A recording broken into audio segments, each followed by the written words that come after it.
welcome, everyone. Kenneth Lang here. I haven't had George Pace on in a very, very, very long time, and we've had all these different AI discussions over time. And I think we wanted to do today was talk about things a little bit differently because it's more than Chat GPT and all those things. And I know George does this every January. He's the first person that speaks at the Breakfast Club of New Jersey. So I don't want to give away too much of what he's done, but what I will ask you is this, George: have you been to the Breakfast Club recently when they met back in person and to see what's going on there? Or have you not gone yet? No, I've been. I was to the first. I think I went to the first two, and then I haven't had a chance to get to the next two. But yeah, All right, it's a nice big space. it is. Nice So I big mean, space. and I invited you also out if you're going to be able to come and listen to New York next week, or not next week on December 9th. There's a bunch of us that are getting together for a LinkedIn Live in the city. Yeah, I can do that. Okay, cool. I can do that. Yep. I saw So that. And I didn't. I was trying. I get so much no. noise. I get it too. I get it too. It's just one of those things. So if you're joining the session now and you want to put in the chat where you're from, that would be really, really great. George, you and I were talking earlier about some of the changes with AI, how it's going to go in the future. I know when I'm at Lee Hecht Harrison, I do a lot of showing of AI, whether it's ChatGPT or Perplexity or something like that. Let me just, as a backstep, has the definition of AI really changed a lot in the last few months or year or so? Is it still, or has it? How has it really evolved? Good question. So AI in of itself really hasn't changed. I think one of the many myths that I break when I talk about the space is there is no singular AI. AI is really the buzzword that talks to Mm-hmm. the ecosystem, shall we say. And I go to previous presentations where you can get a sense as to all the different types of things that fall under the AI umbrella. What I have on the screen behind me, if you can see it, really it hasn't been so much the definition, it's been the activities that have been going on. Do you want me to add that slide up? Yeah, please. Oh, Please. okay. I put that slide up and There you go. there we Okay. go. Yeah. So, if we start, maybe I'll just put this in full screen. Hang on a second. So it's not as much of give me a second here. What is Uh-huh. this going to look like from the beginning? What will that look like? Maybe make this a little bit bigger. There we go. There we go. There we go. So realistically, this hasn't been so much about the words. It's more of what we'll call the capabilities and the expanse of the capabilities. And Kent didn't mention this. I do a Sunday webinar every Sunday from 9 to 9:30 where I talk about my weekly reading. And really it takes me the entire year to build that January presentation. And if I had to give you the things that are probably front and center of what is catching my attention or what I think has evolved in the space, Mm-hmm. is this quick chart, where I could talk for hours probably on each one of these. But what I want you to take away from this slide is that this is still early. You're seeing people that are trying to be thought leaders on some of this, like, how to use Chat GPT down in the bottom for, eliminating job elimination, or how can you best leverage AI. But I have Mm-hmm. another slide that really differentiates what everybody's working on or focused on versus what I'm focused on. And Okay. I think one of the other things to take away on this particular screen is if you're not familiar with these things, this is I don't necessarily think that's a good place to be. I think you have to dedicate 30 minutes a day.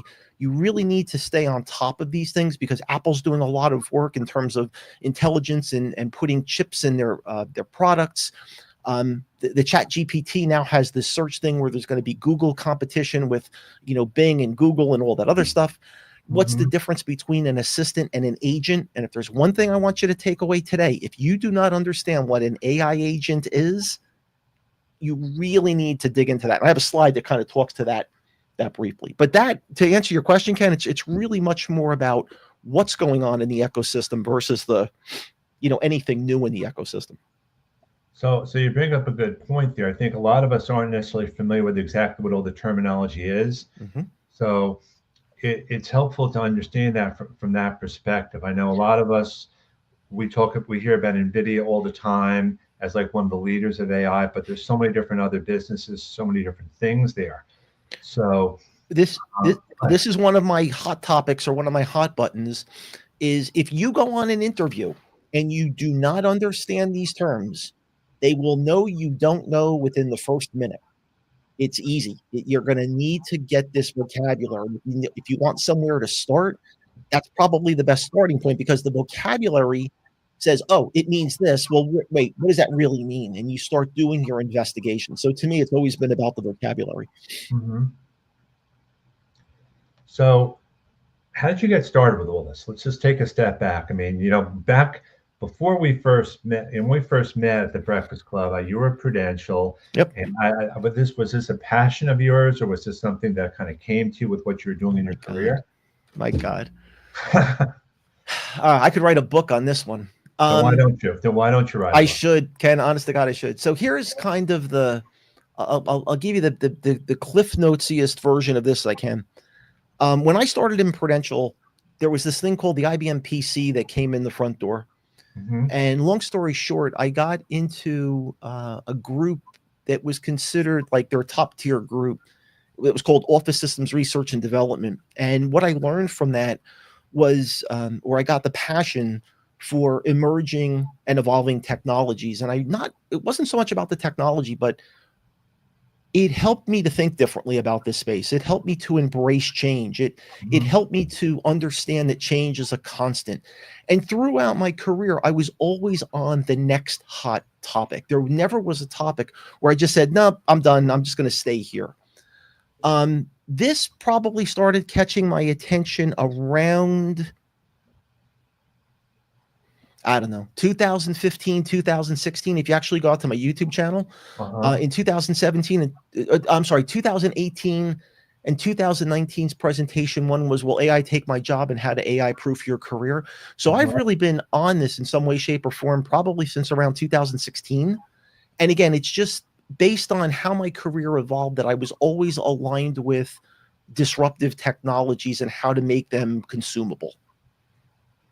So what is that in English? To me, not to me. No. What does that actually mean? So let's take we take AI. I mean, AI is probably my best singular example.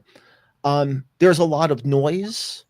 There's a lot of promise. There's a lot of inflated expectations. And the reality of it is it's a huge space. And how do you help people make sense of this? Because you can't know all of it. Trust me, I'm trying. I can't. It's humbling to me. But what I'm trying to do, and again, this is through my Sunday webinars, is really how do you break this up into pieces so that you can get your thinking aligned with what's coming so that you can prepare as best you can.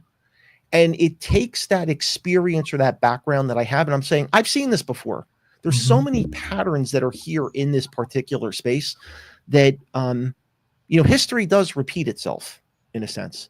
And there are things here, right now everybody's running out to have their own LLM. I can tell you now, there's only going to be about 5 winners in that space. Because why? It costs a lot of money to pull it off. But right now, it seems that we're going to have all of these, the large language models all over the place. It's just not feasible. So what I do is a combination of, hey, here's what I'm seeing, here's what's coming, here's what I think is interesting, but let's couch it in reality because we've seen some of this before. It's just a little different this time.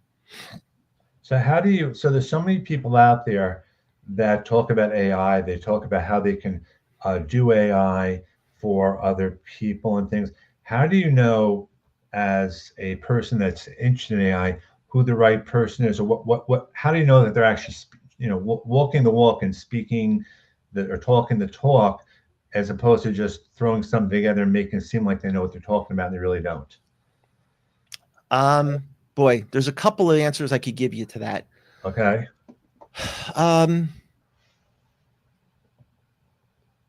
Because I get that a lot. I get a lot of people that tell me they know all about AI and they're going to help me and they're going to show me what to do.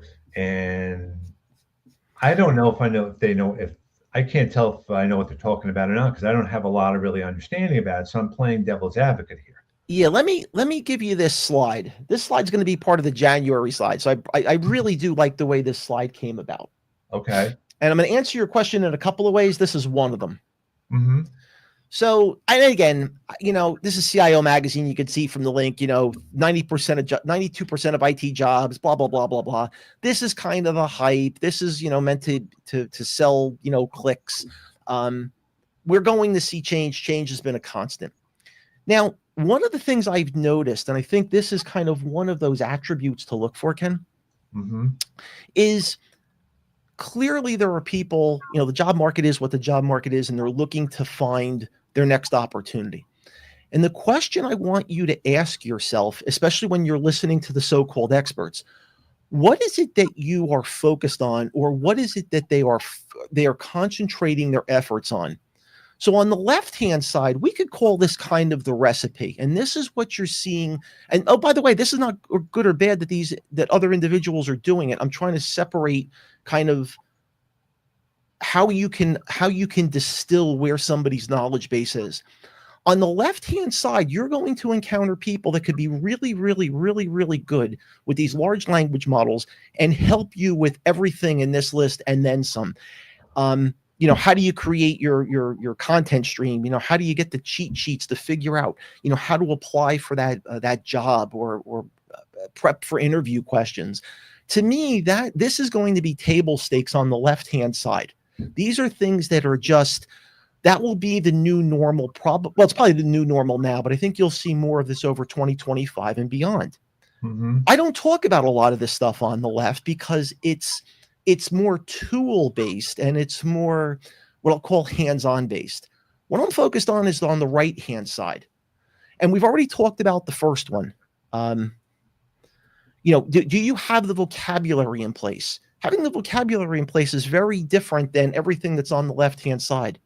Do you understand, if you were in an interview and I asked you a question, could you pick up these concepts and apply it to where in your job or where in your expertise that these things would help a company improve whatever it is that they're doing? What are the emerging jobs that are coming out? This just isn't going to be that jobs are going to have, be AI enabled. There's actually going to be new jobs that are created. I saw one not too long ago. It was called the AI librarian, which was about data, but that job hadn't existed prior to all of this. If we start talking about specific skill sets, creativity always comes up to the top, and thinking differently. When you talk to people, are they talking about what's on the right-hand side or the left-hand side? Now, if they can at least talk to either side, I think that's good. But if they can't even begin to take you past the question of, okay, we created a resume, but so what? What else? What am I doing? So I think that's the first one to me, Ken. I think the other one is, if you look at their feeds, their content feeds, right?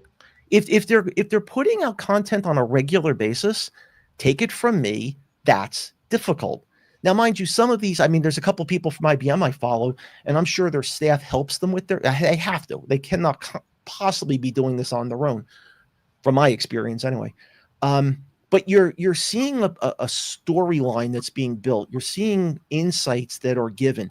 That's how you know that somebody is taking the time to not only get the expertise, but project it forward to say, here's the art of possible. So I start kind of there. It's how do you tell the story? How are you building this together? How are you using examples to tell the story? That to me is what do you call it? The insights as to how I know whether or not somebody knows or not. There's a lot of people right now that are starting. You got to start somewhere. Don't get me wrong. The left-hand side's a great place to start, but that's not the end point. So we talked once before about even the idea of having governance and having companies really determine how they're going to monitor. Like, for example, I know on LinkedIn, we use a lot of this. We show people how to use ChatGPT to build relationships, to do invites and things. But in a corporate world, there has to be some mechanism for governing the best practices for using AI. When is it appropriate? When is it not appropriate? Governance is a huge topic, and it's an evolving topic. In fact, if you look, it won't take you long at all, but on LinkedIn, you will actually see there is a whole group of thought leaders just talking about governance. And oh, by the way, governance is really tough because in today's AI ecosystem, you have governance that has to reflect state law. You have governance that has to reflect U.S. federal law. You have governance that has to, if your company operates in that space, international/EU laws and regulations. So regulation in of itself is going to be an interesting career if you're in that space. And one of the other things I wanted to do, because I've talked about this thing of an intelligent agent, and I'm going to link it back to the governance question, Ken, is on the top. Today, this is kind of what ChatGPT looks like, right? You're basically doing a request, you're getting a response. That response has been generated from a whole bunch of stuff up top.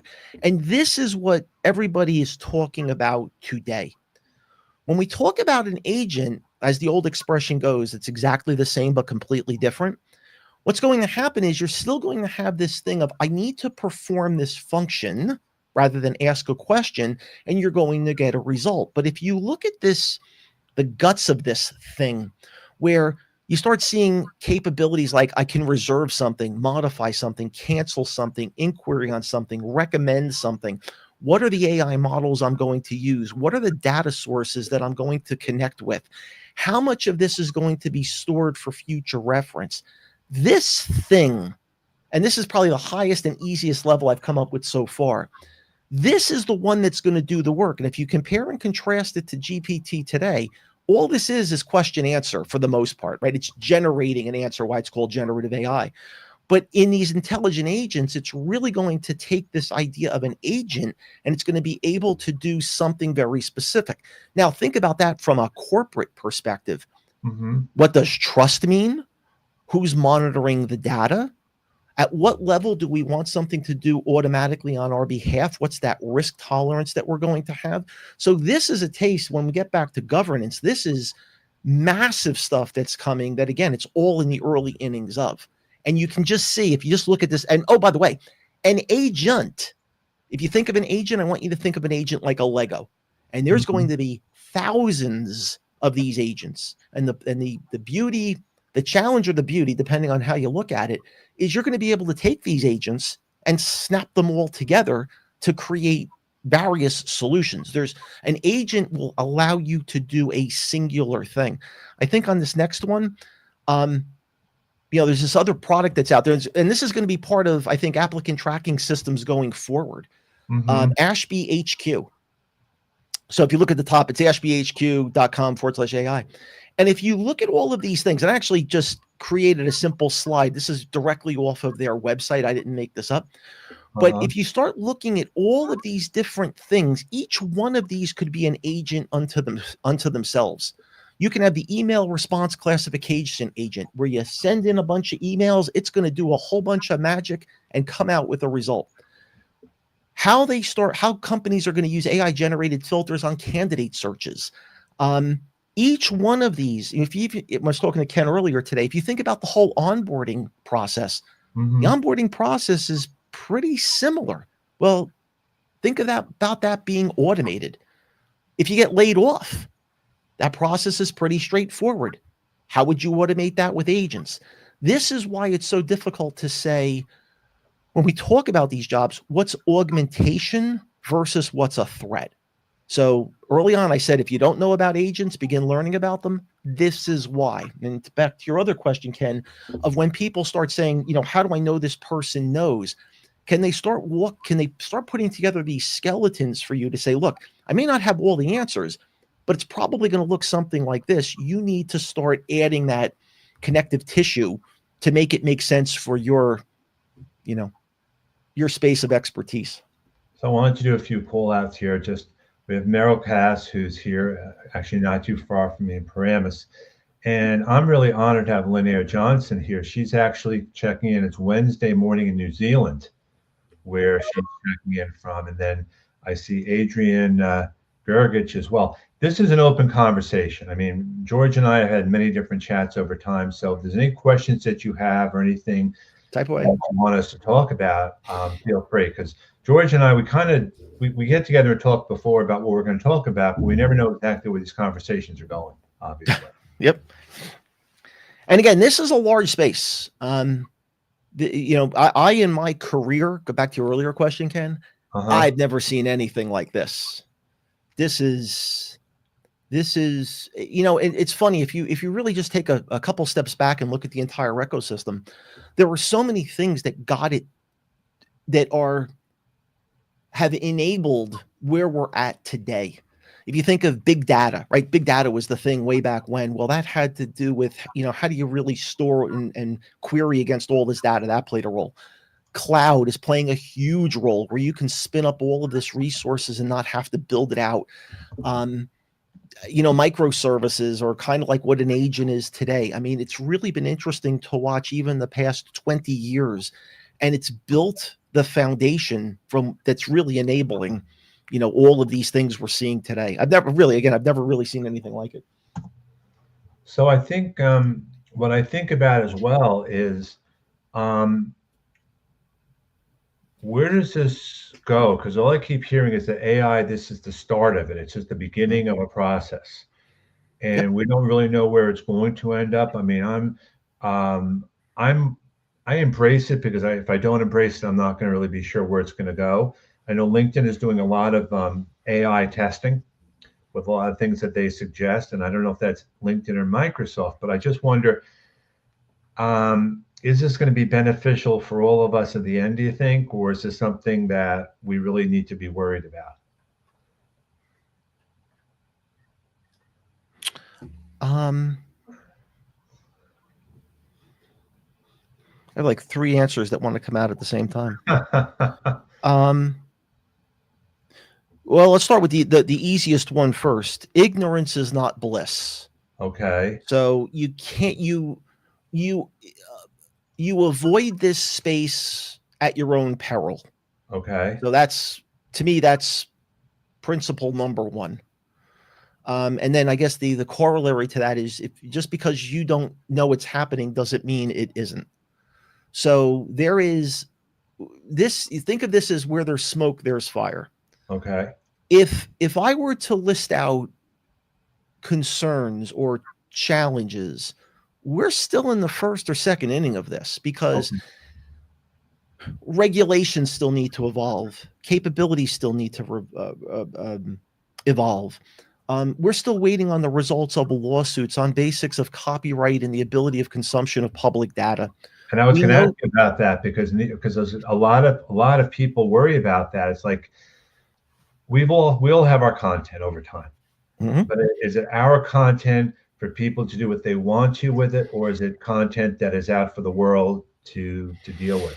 well, again, let's and again, I love this particular conversation because I think it gets into very interesting questions, and I don't know what the answer is. So let's just say this. And Uh-huh. again, I'm not I may use some names incorrectly here, so bear with me. But let's say you wanted to go to Italy and look at all of Michelangelo. Michelangelo. I'm sorry, Michelangelo. Sorry, Okay. I'm going to say it was Michelangelo. Sorry, and you wanted to look at all of his work, sculptures, paintings, whatever it was, and you were a student of art, and you sat there and you immersed yourself for 5 years, and at the end of 5 years, you could mimic what Michelangelo does at will. Let's just say you were that good. Uh-huh. Is there a copyright there? Is that a skill? Like, I don't know where you draw that line, because basically what we're doing is you're ingesting that information into a thing, an entity. It's not sentient, but it's an entity or software program, I guess. And it's able to spit the same thing out. So where do we draw the line between what AI consumed versus what a human would consume? So to me, it's kind of, how do you get, comparable things? Just because it can do it faster, at the end of the day, if it looked at something and it was able to mimic it like a human can mimic it, how do you rule on that? I don't know. So, what is proprietary? I mean, if you go to most of these social media platforms, as it were, you've got terms terms and conditions that you've already clicked on. Right. So you don't probably have control of that either.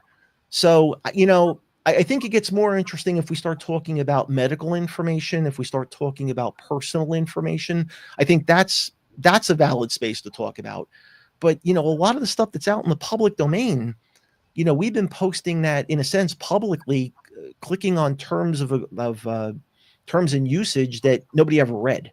So I think that there are some issues that are going to be more important than others, but just realize, we've been giving away that content for quote unquote free for some time. Well, It's I not know new. when we were at LinkedIn, a bunch of us, when they were doing the collaborative articles, and they were talking about, which was basically a precursor to AI, that they were going to use the articles there to kind of build their model. We said to them, what's in it for us as content providers? What's the benefit for us? Is it monetary? Is it the ability to get recognized? And they couldn't answer the question whether they wanted to or not. I don't know. But that was a real concern. So a lot of us really debated about how much we even wanted to contribute to their model. And what I did a lot of times is I was someone that did the opposite of what they wanted. I was kind of like the nay, like, this is not a good idea. This is not a good question. This is not, because I wasn't going to just go with the flow. I don't know if that made a difference or not, but I just felt I wanted to be contrarian about that. So I can definitely relate to that. Well, I'll use myself as an example. So on my YouTube channel, even my AI stuff, I think I don't even know anymore because I don't remember where I started with that count. Okay. But I have about 200. I'm probably gonna have about 270 webinars that I started from COVID, through disruptive technologies, and I'm sure I probably have about 100 webinars now on my weekly AI reading. Mm-hmm. Okay, you're getting my insights, and that's one person's opinion. Right. It would probably be great to have the George Pace chatbot, which I haven't embarked upon just yet, but that would be a great place to start because, if I'm hit by a bus tomorrow, there's a lot of insights that I picked up over time that would be lost forever. So the fact that they're memorialized, I guess, in YouTube is a good thing. But I don't know. I don't know if I have a good answer one way or the other. I think that, I look at this more from a benefit to man type thing. Mm-hmm. I just recently, I think I covered it on my webinar this past week, a matter of fact, where, they're using blood tests to find prostate cancer. Like, they're looking for those markers. And if they can find that sooner rather than later, what a great thing that would be. Now, is that going to disrupt jobs on the back end? Probably. Right. Maybe they start looking at a different disease. I think that's one of the other challenges. If we look historic, this is a George Pace thought, so bear with me. Okay. For a lot of years, if we go all the way back to even the early 80s, there were always these empty buckets. So as soon as a bucket went away, or as soon as we filled the bucket, there was kind of this other bucket to jump into. And even though there was this idea that there was change and there was the potential of job loss, there was always some other bucket to go to because we really hadn't done everything that could be done. And I think what's happened is we've gotten to a point where what those new buckets we jump to, what they look like, hasn't been defined. So instead of having these buckets that was kind of like the overflow, like you go into the next bucket, we really haven't yet figured out what that means yet. Right? Maybe, and again, I'm making all this up, so bear with me. Maybe the whole idea that Elon Musk is going out to Mars, whether or not you like the idea, maybe that becomes this whole thing of, we were focused on all of these things that should have been automated a long time ago because we now need to put our efforts onto these other things. And I think that's what gets lost in the conversation is we're kind of here today. There's this disruption that's over here that leads us to this thing, but we don't quite know what the opportunities in that thing are, i.e. jobs, i.e. anything else. So if there's a thing I wish we all had more clarity on, it's that, because I think it would help people in immeasurable ways, what to study on, what to focus on.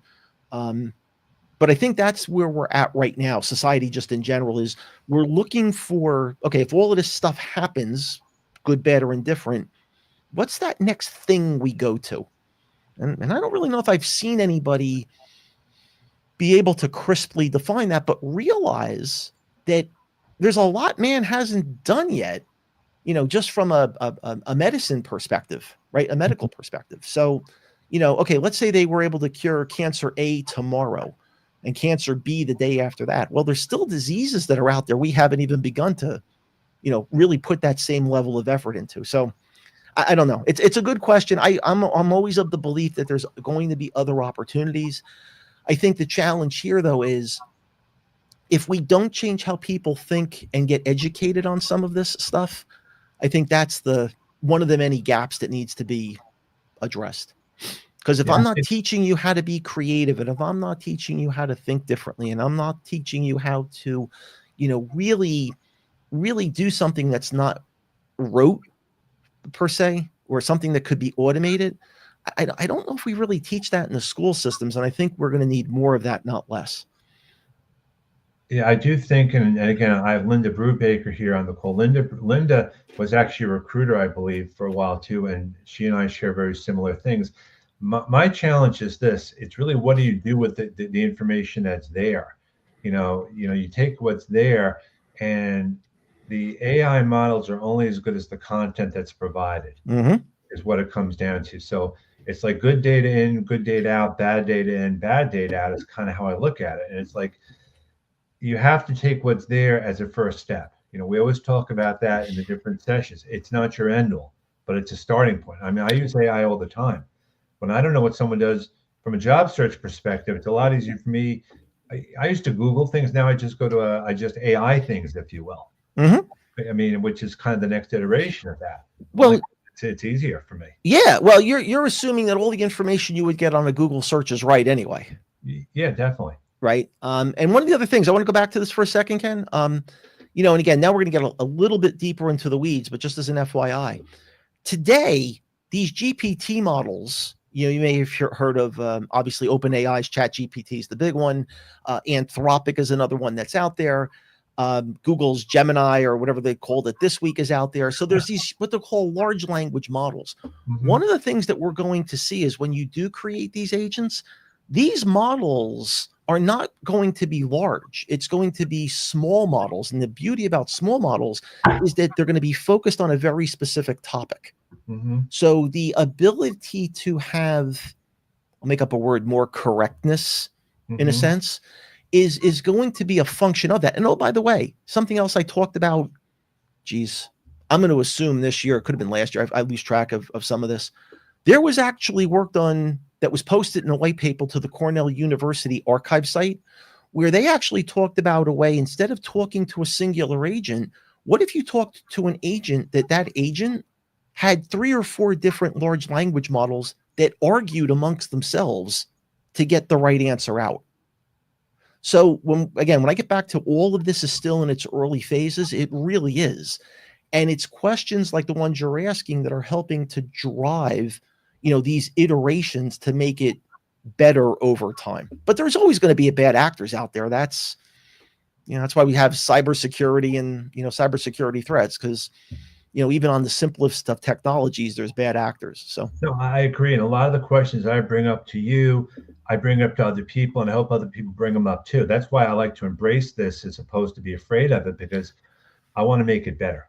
Oh, I look at it different. Honestly, I just look at this as opportunity. Go where everybody else isn't. And this is such a space. I mean, if I got just back here to kick off, slide, George Pace, me right here, I can't do all of this. I can be aware of all the interactions and pieces and parts I need. Just my research alone on intelligent agents, I could put my head down for the next 2 months on the amount of content I have on that space from thought leaders, that it would probably take me the better part of the next 2 months to just digest all of it and make it actionable. So, when we get back again to kind of this page here, and again, I'm saying this kind of tongue in cheek and off the cuff, right? You don't want to get caught into the trap of saying, I know, okay, there's an opportunity to use this tool. Let me use this tool. Keep pushing the question of what else can this do? And I think that's kind of how you get from column A into column B. And I think that shows up in a number of places. It shows up when you do an interview. It shows up when you have a conversation, like these. It helps if you're trying to find different opportunities to pursue. You really start saying to yourself, yeah, everyone's going to be focused on column A because they need a job. but Right. what other things are out there? And to me, there's opportunity throughout this entire stack. It's just a matter of, putting the time in to find it. As Linda says here, and we all speak about this, AI gives you a starting point, but content needs to be yours, not something generated by AI. I can't tell you the number of, I'm now seeing resumes and LinkedIn profiles that are totally generated by AI. And it's maddening. Hold on. Hold on. I got one for you. But wait, there's more. But wait, there's more. Hold on. All right. So here's two more things for you to chew on. And again, I get so much content through my feeds. Another learned skill is how does me as a human go through it and pick out the interesting bits. This was one, and again, there's been variations of this one where, somebody created an AI bot, and you can read this, right? And they just basically blanketed the real world. Well, I did a little research under this because there was no link back to the actual article. And there's actually out in GitHub, and this is all open source, by the way, there's this thing out there called AI Hawk, your job search assistant. And somebody is actually building the agent where you could download this and run this that will do some of that work for you. So, there's going to be an interesting point in time where these employers are now, and this is that, what do you call it? The escalation, in a sense. Mm-hmm. The employers have been using AI for a while, right? And the poor individual applicants really haven't had access to it. We're going to start seeing agents that's going to start leveling that playing field. And unfortunately for the employers, well, maybe unfortunately for the whole process, actually. Now, if you have thousands of resumes coming in because thousands of people can use their agents to, overwhelm these systems, how do you start finding the best candidate? And this is where networking's, never going to go away. I think networking will be the answer, but all of that has to evolve. But when you see things like this that can, auto-generate, well, not auto-generate, auto-read the job description, get all of your skills, repackage your skills, align the skills to the job description, and send it off, you do the math. This is going to be a mess for a while. I know, and then you need people on the other side to be able to decipher that, and that's not easy to do. And go back to opportunities, right? Just because, and again, for those that haven't heard me talk about this, one of the things to walk away from, especially on these AI agents or generative API, is that for the first time, and this is not like RPA, robotic programming, automation, where you were able to basically program or capture all the keystrokes. Mm-hmm. That was just keystrokes. This is a new level of automating, kind of these processes that we do in our head or take for granted. So now that you start automating these processes that you really couldn't automate before, there's opportunity there, right? So to me, that's how, again, when I look at this, you could look at it as a threat. You could look at it as a problem. I'm like, wait a minute. And to your point, Ken, how many people are going to know this? These are all spaces. Like if I were in HR, starting to get ahead of this question of how many ATS systems are out there that are doing this, how can I help better this so that I can, now knowing I'm going to get 10,000 applications in, what is it going to mean to really understand how to look at what an applicant does? And oh, by the way, the agents on the employer side are going to get smarter as well, right? So again, this is going to be a very interesting period of time as this just capability in, the job search process evolves. It's almost like a game of cat and mouse. Again, I'll date myself only because I got the white hairs to show it. Way back in the day when they first came out with the Norton antivirus, there was a conspiracy theory. And the conspiracy theory was that the antivirus software companies were creating and distributing the viruses so that you were enticed to buy the antivirus software. So I'm kind of, as I talk again about some of this being, patterns that I've seen before, this is just one of those patterns. So what is the average, what does the average person need to think about? I mean, the person out there that is up against this. I mean, the terms are just thrown around all the time without really understanding what they are. So just to kind of dumb it down, I guess. I mean, what do we tell people out there about AI to help them understand or deal with it? I wouldn't even I don't even know if I would start there, Ken. Okay. I would be more tempted to say to them, and I did this, by the way, I did this presentation back in probably about 2015, 2016, where I stated the following. The single worst thing that can happen to an individual is they stop going to school. I don't care if it's high I school, remember you college, said whatever it that is. all the time. Yep. All the time, right? Because what happens? You were in a structure, that structure had deliverables, and you were in a hamster wheel, just for lack of a better thing. You were kind of in that model. And the Mhm. second you stop working, three things happen. You get disposable income, you have free time, and you can do whatever the hell it is that you want to do with those two. Now, the problem is that most people, I think it's safe to say most people, didn't say to themselves, you know, even though I'm done with school, I need to invest time into my career. Most people got their job, they put their head down, and you know, they didn't have to learn new things for a long period of time.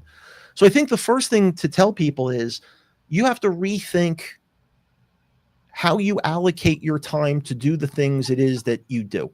Mhm. And you have to put 30 minutes a day, and probably more, but for even getting 30 minutes, I mean, I'm guilty of not doing enough exercise. So, you know, I get the challenge of changing your schedule. But the first step is you have to allocate the time to this. That's one. I think the second one is you have to embrace change.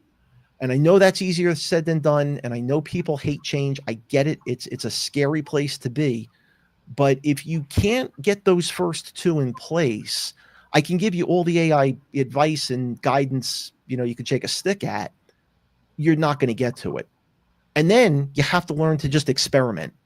You know, I think getting into GPT, I think that's one of the beauties of it, is that you can fire up something and ask a question.